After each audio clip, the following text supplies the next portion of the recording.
Naam, wana ukuu wa Mwafrika, wazalendo wameendelea kuifanya kazi yao vizuri sana katika taifa la Kongo, hususan katika ile miji ambayo ilikuwa imechukuliwa. Na tulisema wameshaingia Bukavu, na hapa Bukavu wanataka kurudisha mji kutoka mikononi mwa waasi wa M23. Hilo tuliliongea. Lakini upande wa pili huku ni kwenye mji wa Walikale. Walikale kwa sababu siku ya Alhamisi M23 waliuchukua.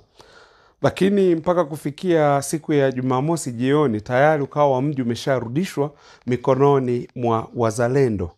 Wazalendo hawa ambao wanakuambia wao wanapigana, yani wakimtegemea Mungu, wakimtumaini Mungu. Na ndugu zetu wa Kongomani wanasema huu ni unabii ambao ulitokea.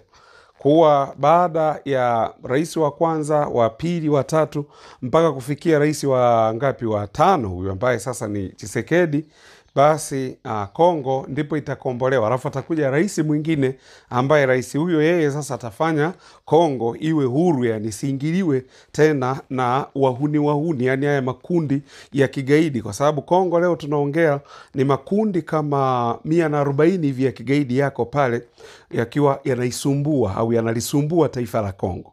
Kwa hiyo Wakongomani wenyewe wanakuambia huu ni unabii ambao ulitolewaga na nabii mmoja miaka ya zamani, na wanaona hasa unatimia. Angalau sasa unaona huyu rais Felix Tshisekedi anaendelea kupambana, ingawa ndivyo hivyo sasa tena na yeye upande mwingine tena hakuna binadamu aliyekamilika, tuachane na hayo. Kwa hiyo hapa kwenye huu mji huu wa Walikale tayari wazalendo walisha uchukua, maana ulikuwa umechukuliwa. Na hao wazalendo wakawa wanadai kuwa inakuwaje kuna jeshi la nchi lakini linaachilia nafasi mpaka waasi wanapita kwenda eneo lingine. Ndio pale tulipokuja kusema ndani ya taifa hili la Kongo au jeshi la Kongo kulikuwa na usaliti mwingi. Usaliti huu sasa ndio ukawa unasababisha wanajeshi waasi wa M23 na wao waweze kuchukua miji. Maana kuna mahali pengine walikuwa wanafika alafu hawakutani na upinzani kabisa wa jeshi lipo, lakini hawakutani na upinzani kabisa. Lakini kwa sasa basi mambo yanaendelea, na si kana kwamba jeshi la Kongo alifanyi kazi. No, linafanya kazi. FRDC inafanya kazi vizuri sana. Hata maeneo mengine pia yaliyochukuliwa ni kwa kushirikiana pia na jeshi pia la Kongo. Lakini wazalendo hawa sasa ni watu ambao hata M23 wenyewe wanakiri kuwa hawa sio watu.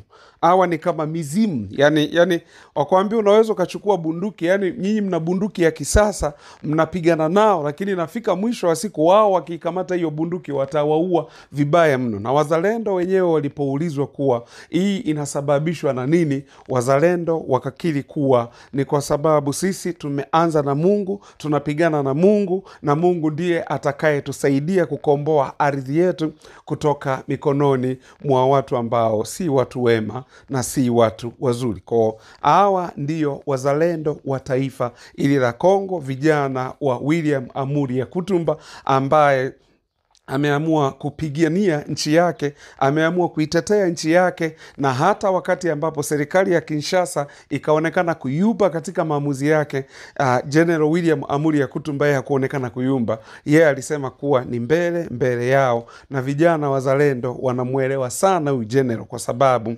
ukumbuke ni mtu aliyekuwa ameteuliwa na rais wa Kongo Tshisekedi kwa ajili ya jeshi la akiba ambalo ni jeshi la wazalendo. Na wazalendo hasa wanafanya vizuri. Na kumbuka siku zote taifa lolote ili liweze kuendelea lazima wazalendo wawepo. Na wazalendo wakisimama, wazalendo ndio hawa watakaopigania taifa lao dhidi ya vurugu zozote kutoka kwa mtu yeyote anayedhani kuwa yeye anaweza kaingia tu mahali popote akafanya vurugu zake. Kwa hiyo ndivyo ambavyo wazalendo huaga wanakuwa, kwa sababu pia haya makundi ya waasi ni makundi yanayotumiwa na watu kwa ajili ya kujinufaisha.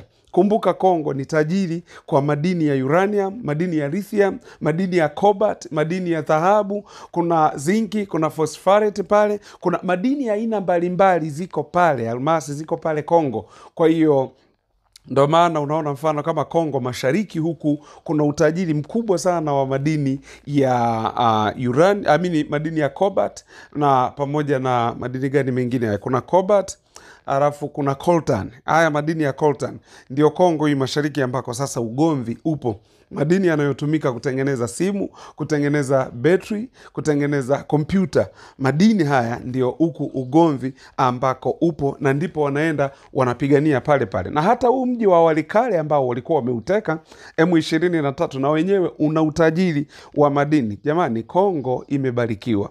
Na ndio maana unaona manyang'au wanaitamani sana Kongo. Ndio maana unaona Mbelgiji yuko hapo miaka yote akiwa anafadhili makundi ya kigaidi kudestabilize amani ya Kongo, ili Wabelgiji waendelee kuchukua, waendelee kuchota mali. Kwa hiyo Kongo pale madini yapo mengi, na utajiri mkubwa sana wa madini yapo Kongo, ndio matokeo yake yako hivyo. Kwa hiyo wazalendo wameendelea kuifanya kazi yao vizuri, na wazalendo hawa kama nilivyokuambia wamesema wameanza na Mungu na wanaendelea na Mungu, na Mungu ndiye anayewasaidia, na Mungu ndiye kimbilio lao, na wakasema tutapigana na kupambana mpaka hatua ya mwisho. Hata ilipoonekana kuwa Tshisekedi ameonyesha nia ya kutaka kuongea na hawa waasi wa M23, ni wazalendo walimgomea, wakasema hapana, wewe ukiongea nenda kaongee nao, lakini sisi tumeamua hamna kuongea na hawa watu kwa sababu ya vurugu ambazo wamekuwa wakizifanya. Kwa hiyo hii ndio nini yetu ya wazalendo ambayo tunaiongelea, ndugu zanguni. Lakini wakati huo huo, huu mji wa Walikale ni mji ambao upo karibu na mji wa Kisangani. Na huu mji wa Kisangani kumesikika kauli kutoka kwa CDF wa Uganda, aitwa General Muhoozi Kainerugaba, ambaye ni mtoto wa kuzaliwa kabisa wa mzee Yoweri Kaguta Museveni, ambaye yeye amesema kuwa kama M23 watashindwa kuichukua Kisangani, basi yeye ataenda kuichukua Kisangani. Sasa hapa na penyewe kuna kizungumkuti. Imekuwaje kuwaje? Kwa sababu General huyu Kainerubaga kuna kipindi alichodai na alipeleka jeshi, na nafikiri hapa tulikuwaambia kabisa, tuliripoti hapa, alipeleka jeshi upande wa Kongo Bunia, ambako alidai kuwa kule kuna jamii ya Wahima wanaonyanyaswa na Wakongomani. Kwa hiyo akasema hatuwezi tukakubaliana na jamii yetu sisi kuweza kunyanyaswa, madai ambayo yalikuwa si madai ya kweli, kwa sababu kweli ni kuwa watu walioko au jamii zilizoko pale uko Kongo Bunia, hakuna jamii ya Wakongomani nao wanyanyasa hawa ambao huyu Kainerugaba sijui anaitwa, anaposema kuwa jamii ya Wahima wenzangu wananyanyaswa upande huu wa Kongo Bunia. Kwa hiyo sasa tukasema kule sawa, na majeshi huko kawa wamepeleka huko, na ilikuwa yako njiani yakielekea huko, ambayo ni majeshi ya Uganda, maana huyu ni mkuu wa jeshi la Uganda. Lakini tunaona sasa upande huu wa Kisangani na kwenyewe, je, anasemaje? Maana lazima tujiulize.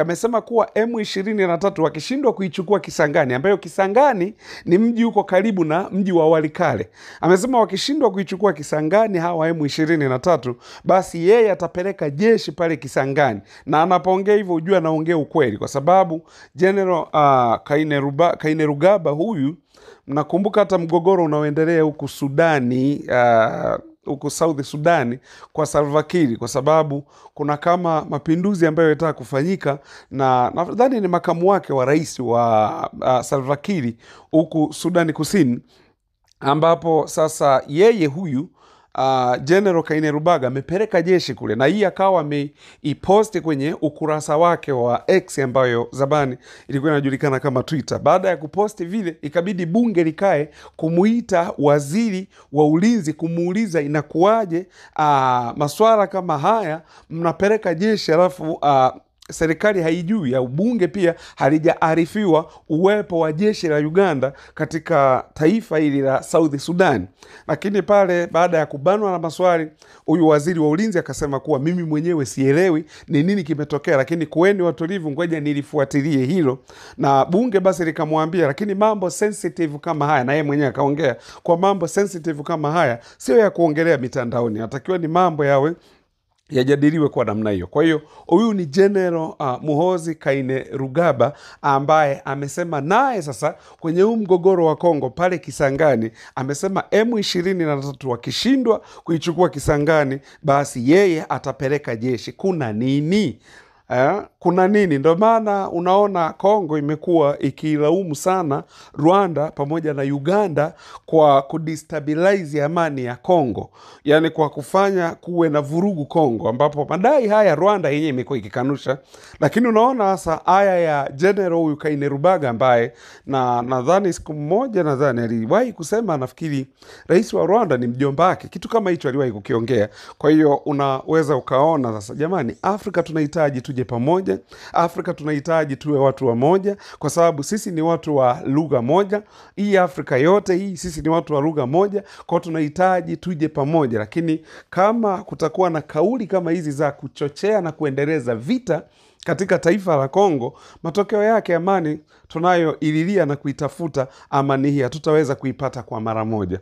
Kwa hiyo haya ndiyo yanayojiri ndugu zanguni wanaokuwa Mwafrika hapo katika taifa la Kongo. Asanteni sana, Mwenyezi Mungu awabariki.